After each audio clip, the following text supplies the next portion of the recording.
Hello. Okay. Hello, students. We are back with another video.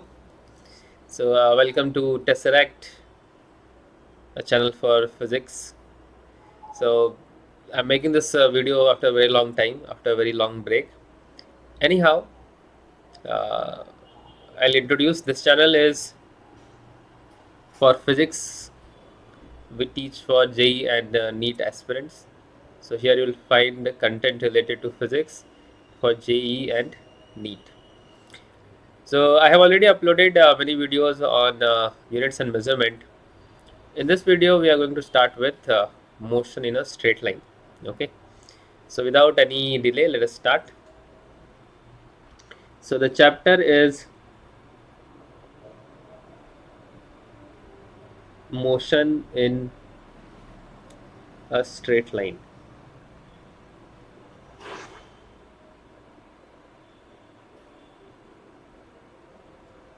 Right.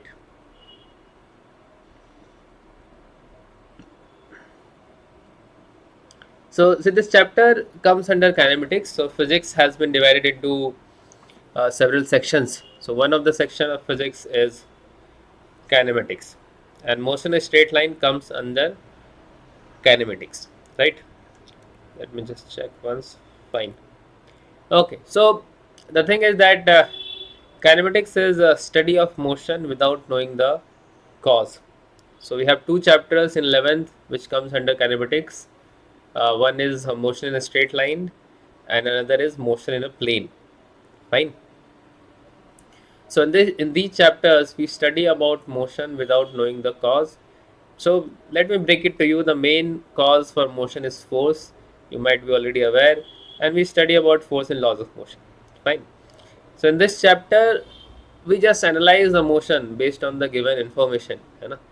So they we have the information like the initial velocity, acceleration, and other parameters, and based on that we try to figure out what could be the velocity after some time, or what could be the position after certain time, and all. We are not going to get into what exactly causes motion. Fine. Right. So now to understand the rest of motion, the very first concept that we need to understand is a reference point. Okay.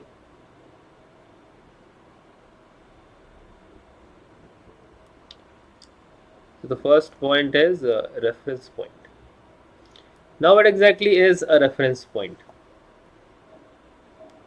So let us see. So see, reference point is a point in the surrounding from where the motion of an object is observed or measured. Fine, simple thing. Reference point is a point in surrounding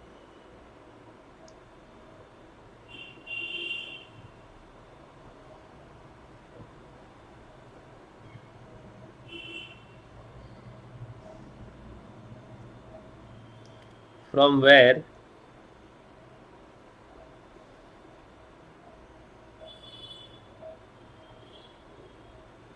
the motion of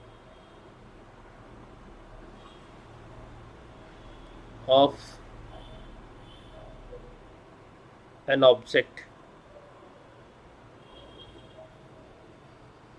is observed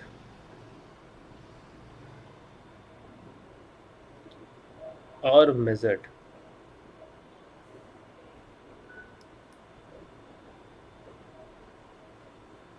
Fine. So see, the thing is that rest and motion are relative terms. Okay, rest and motion are relative terms. What it means is an object can be at rest or in motion at the same time depending upon from where you are observing the motion, right? For example, let's talk about me. So what do you think? Am I at rest or in motion? If I ask you that right now I'm just sitting still on this chair, and am I at rest or in motion? Now many of you might say that I am at rest if I'm not moving at all. Many of you might say I'm in motion. Then who is correct? Who exactly is correct? let's try to understand that. Let's focus on that. So the point is, it's relative, right? For example, if I so the point is like it depends upon from where you are observing the motion. So if I'm observing the motion from a point in this room, if I take a point in this room like that corner in the room, and from there if I observe, then I am at rest. From with a point with respect to a point in this room, I am at rest.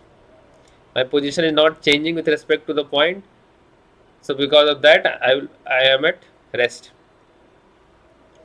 Now, if I change my POV, and if I change the point from where I'm observing the motion, suppose let us change the reference point to sun.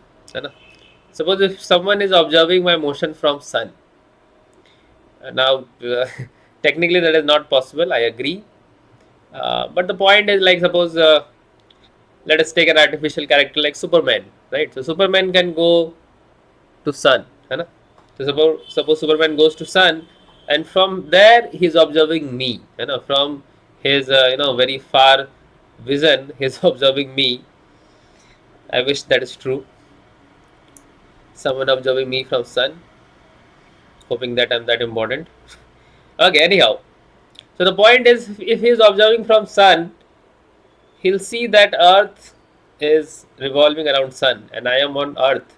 And since Earth is revolving, it is moving around sun, and since I am on Earth, that means I am also moving with Earth, right? So that will make me in motion. So I hope you understand. So rest and motion are relative terms. So depending upon from where you are observing the motion of an object or the position of an object, it might be at rest or in motion. With the change of the reference point, with the change of the point from where you are observing, a body can be at rest or in motion. Fine. Like another basic example we take, let us suppose there's a train, and there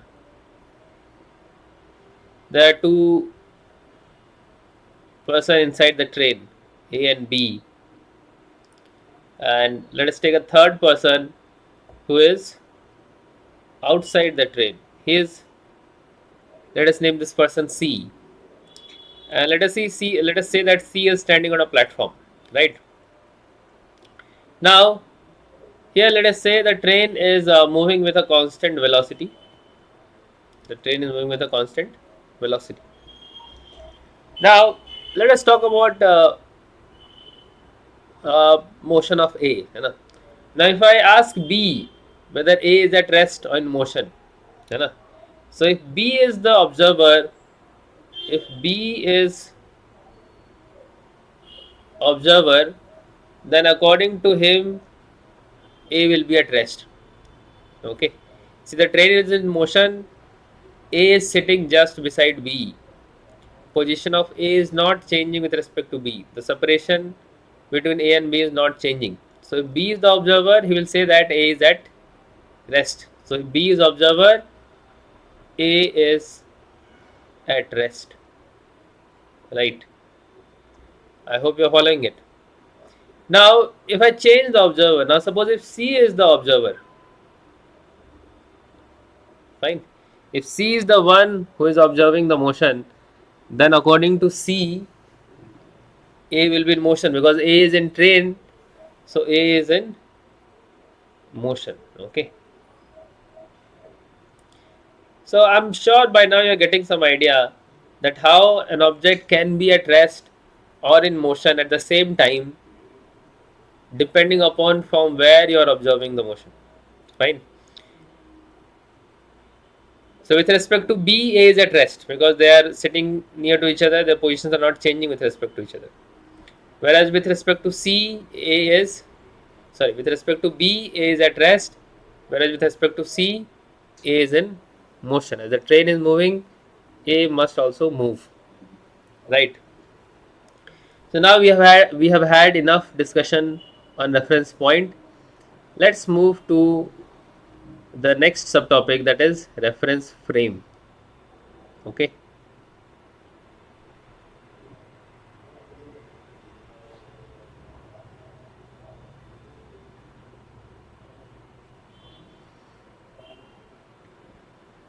Okay, let us talk about reference frame.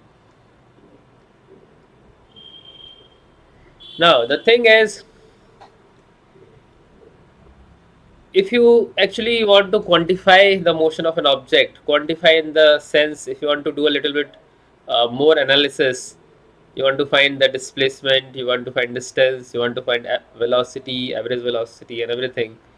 Just a reference point is not sufficient.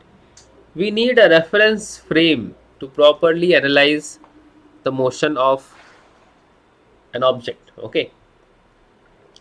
So reference point and reference frame many a time are considered to be same or very much similar, but there is a small difference. So we are just going to talk about that small difference right now. Okay. Right.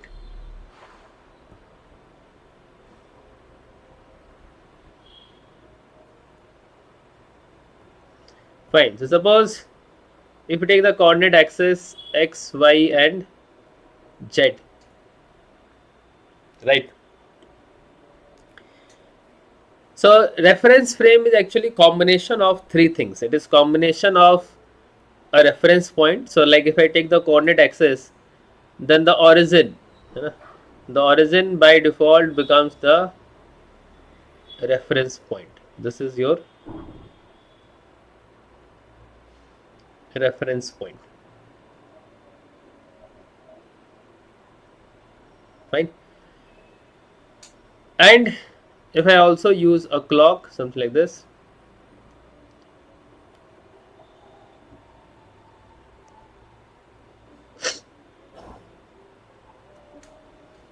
so this is a clock. So reference frame, now what is reference frame? So reference frame is combination of all these three. Okay, reference frame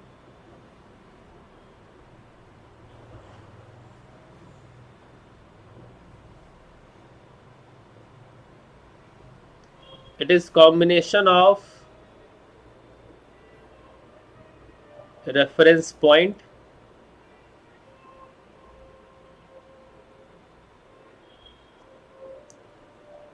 coordinate axis,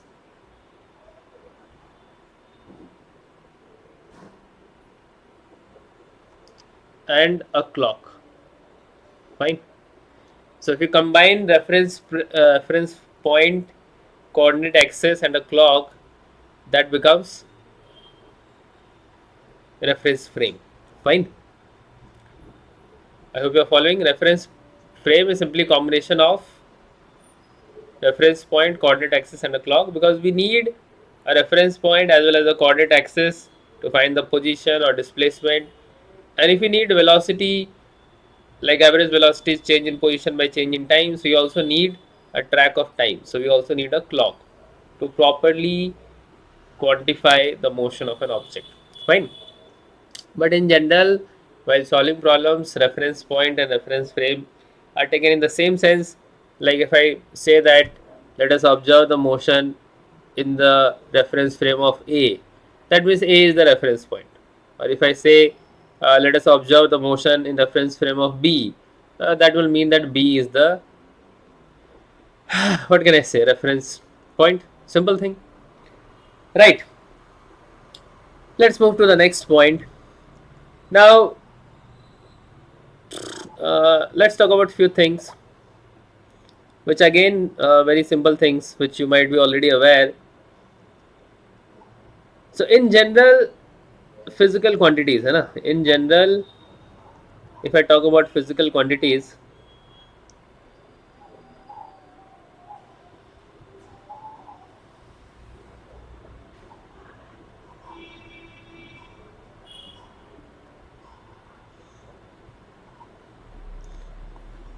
in general physical quantities are divided into two broad categories. Okay, in general physical quantities are divided into two broad categories. One is scalar quantities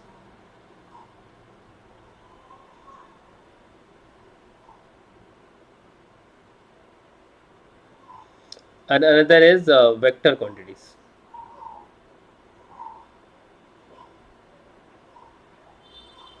Fine.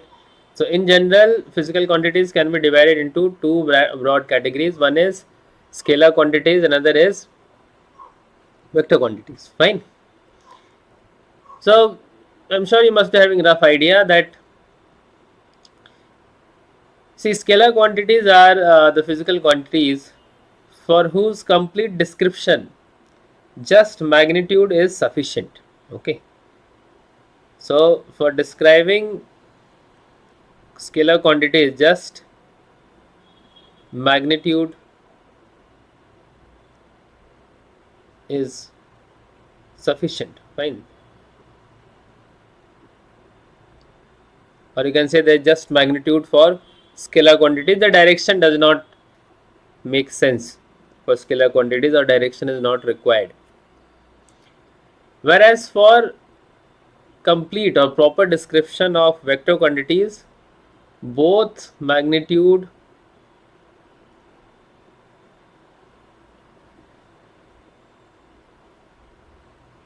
as well as direction is required.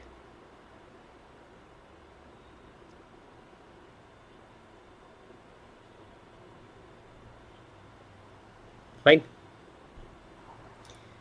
So you'll understand. Like, for if we'll understand the difference with an example. Okay. Now, one more major difference here is that scalar quantities follows simple algebra. You can say simple algebra in the sense the normal addition, subtraction, multiplication that you have studied. For adding, subtracting, or multiplying scalar quantities, we use those formulas or those relations only. Fine. Whereas for vector quantities, there's a different set of rule, or a different set of algebra altogether that is used to deal with vector quantities. Okay. So we can say that vector quantities follows vector algebra. Fine. So the point is that vector algebra is also very important topic that we'll be studying later anyways. Okay. So if you are adding, subtracting, or multiplying vector quantities, the rules are very much different from how we add, subtract, or multiply scalar quantities. Right? Try to understand. Like, for example, let us take some examples. Few examples for scalar quantities. So if you talk about like mass, length, time, temperature,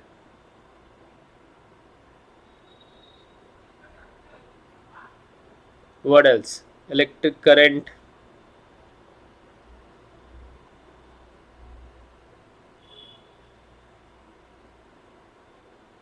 distance, speed,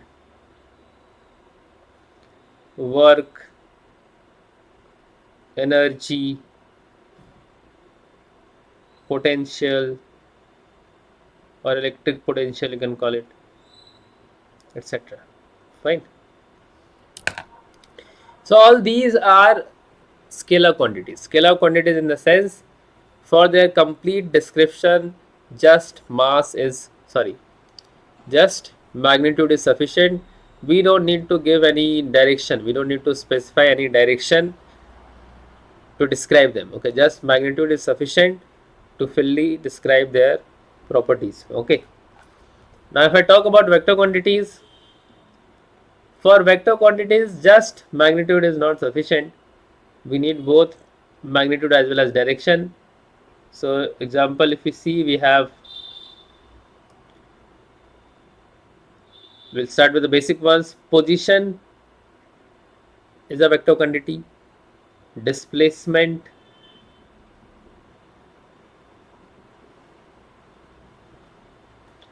velocity,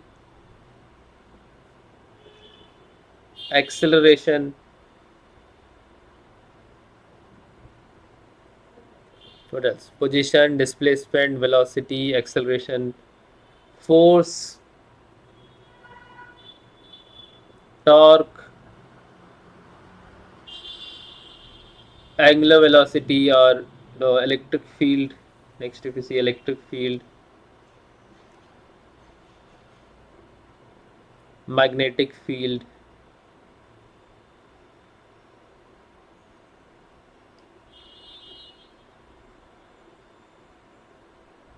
and many more are there. Fine.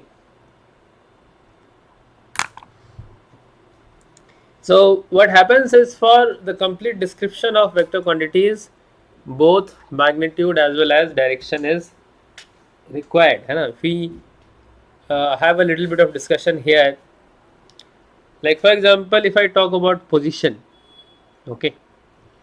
Now, position is a vector quantity. Fine. So if you want to properly describe position of any object, just magnitude is not going to do it properly. Okay. If you just use magnitude to describe position of an object, then it is not going to do the job properly. For example, let us say a friend of yours is coming from a different town. है ना? A friend of yours is coming from a different town or city. Let us say you are going to the airport to pick him or her up. Now, when you reach the airport and you ask, है ना, like to locate your friend, you ask his position, his or her position. Like, friend, where are you? Where exactly are you? Now, suppose if he gives you a vague answer, like suppose if he says that I am standing at a distance of 20 meter from gate number 1, and now suppose this is gate number 1. So taking this gate number 1 as a center, if I draw a circle of radius 20 meter, taking the gate number 1 as center, if I draw a circle of radius 20 meter, fine.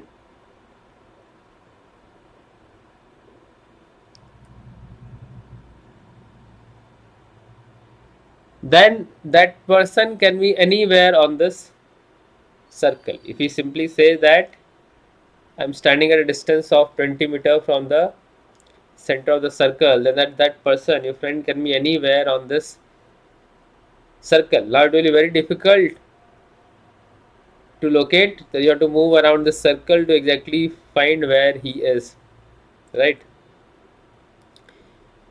Now, to access his location properly, if you want his proper position, what extra information we will ask? So that extra information that we are going to ask will be direction.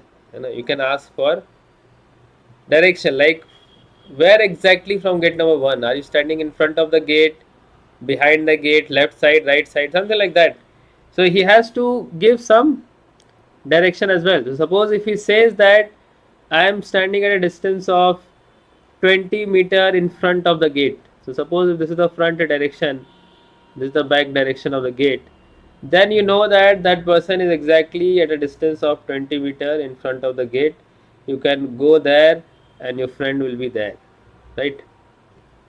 So you can understand that adding a direction is helping you to properly locate the position of your friend, right? If he had not given direction, you'll keep moving in a circle. So same goes with velocity, acceleration, force and all.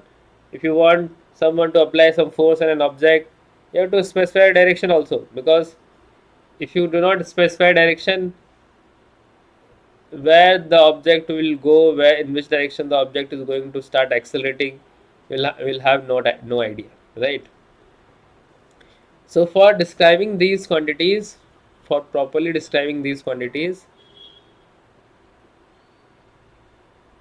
direction is also required. Fine. Now here one special mention is there, this that we need to talk about is electric current. See,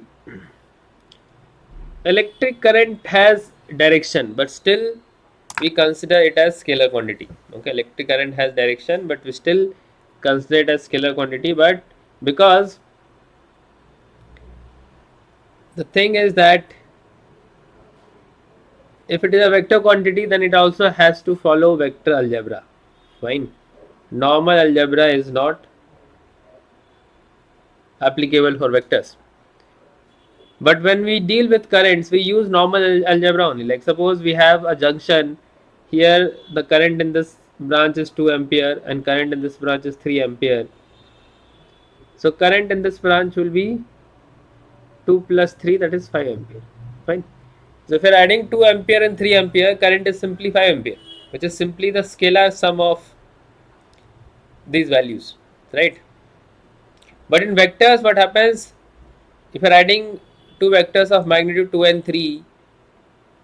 The value, the resultant will not always be 5. It can be anywhere between 3 minus 2 to 3 plus 2. So that is between 1 to 5. 3 minus 2 is 1, 3 plus 2 is 5. So resultant of two vector quantities having magnitude 2 and 3 can be anywhere between 3 minus 2 to 3 plus 2, that is 1 to 5, depending upon the angle. But that is not the case with current. Like suppose if the wires are aligned at 30 degree and next if you increase the angle to 60 degree and then find the resultant current, the value is not going to change. If this is 3 ampere, sorry, this is 2 ampere and this is 3 ampere. Now whether the angle is 30 degree, 60 degree or 90 degree, the current in this branch is going to be 5 ampere only. Fine, it is not going to change. Understanding? So since electric current does not follow the vector law of addition, okay, if you are adding vector quantities, we have different algebra, we have different rule for adding them or subtracting them, but electric current does not follow those rules. Because of that, we call it as scalar quantity. Fine. So moving on in this chapter, we need to talk about distance and displacement, and we also get questions based on distance and displacement. Fine. So we will continue the discussion in the next video now. Here it was just a small introduction for this chapter.